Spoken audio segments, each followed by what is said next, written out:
প্রধানমন্ত্রী শেখ হাসিনা বলেছেন, প্রস্তাবিত বাজেট উচ্চাভিলাষী নয়, বরং মানুষের ভাগ্য উন্নয়নের জন্য চ্যালেঞ্জ নিয়ে কাজ করছে এই সরকার। একই সঙ্গে বাজেট বক্তব্যে সংসদ নেতা জানান, দুর্নীতির বিরুদ্ধে সরকার অভিযান শুরু করেছে।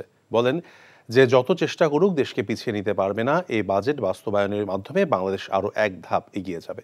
আরও জানাচ্ছেন মুকসিমুল হাসান। এখন জন্ম সনদ দিয়ে খোলো বিকাশ স্টুডেন্ট অ্যাকাউন্ট।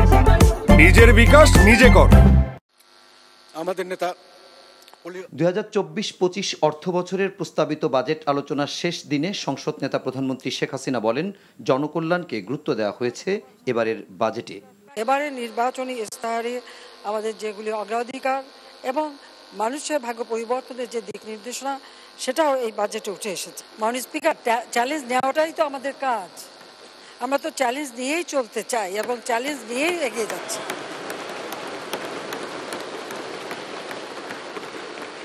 আমি মোটেই বাজেটকে উচ্চাভিলাষী মনে করি না।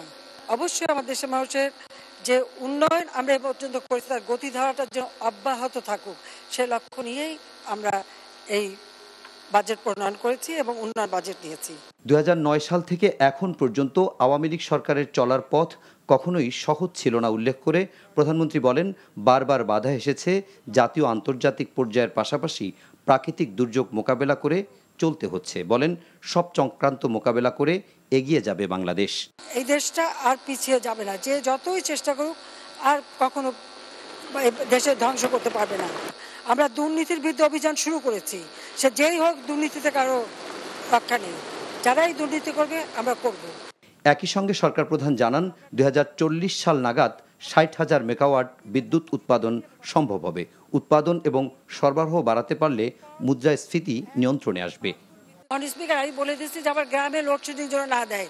এই গুলশান, বনানী, বাড়িধারা এইসব বড় লোকদের এলাকায় 2000 মেগাওয়াট লোডশেডিং দিয়ে তাদেরকে মনে করিয়ে দিতে হবে, এটা যে আসমান থেকে পড়েনি, এটা যে আমাদের করা, সেটা মনে করায় দেওয়ার জন্যই অন্তত লোডশেডিং ওইসব বিত্তশালীদের দিতে হবে।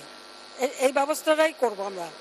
গত 15 বছরে শিক্ষা, স্বাস্থ্য, যোগাযোগ, কৃষি, সামাজিক নিরাপত্তা সহ বিভিন্ন খাতে সরকারের নেওয়া পদক্ষেপের কথা সংসদে তুলে ধরেন সরকার প্রধান।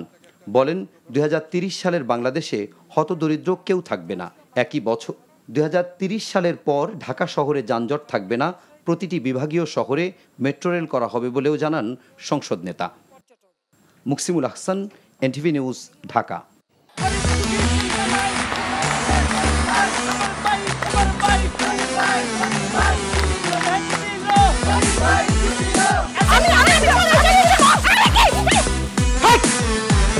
কি ধরনের আকাম করছে জানো? শালা বিয়ে করলো দুখান, কিন্তু ফেসবুকে রিপোর্ট করেছে একখান।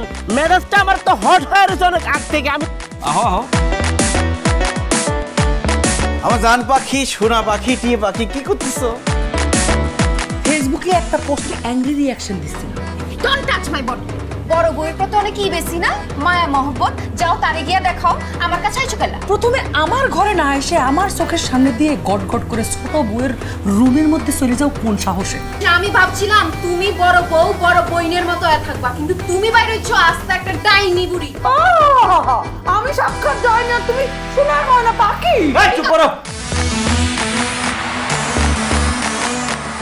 ওরে খোদা, কান্না কাসুল।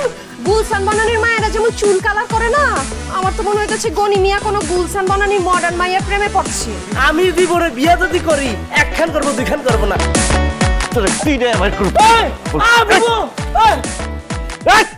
কি করতেছ? আরে বাইরে করতে বাইরো। যা কইছি শুনো, গড়তে বাইরো। তুমি কি করতেছ?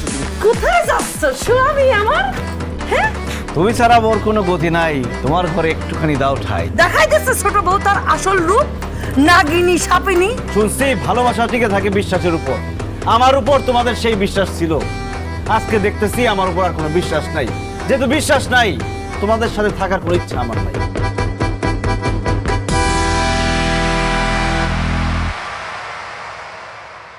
এখন জন্ম সনদ দিয়ে খোলো বিকাশ স্টুডেন্ট অ্যাকাউন্ট। নিজের বিকাশ নিজে কর।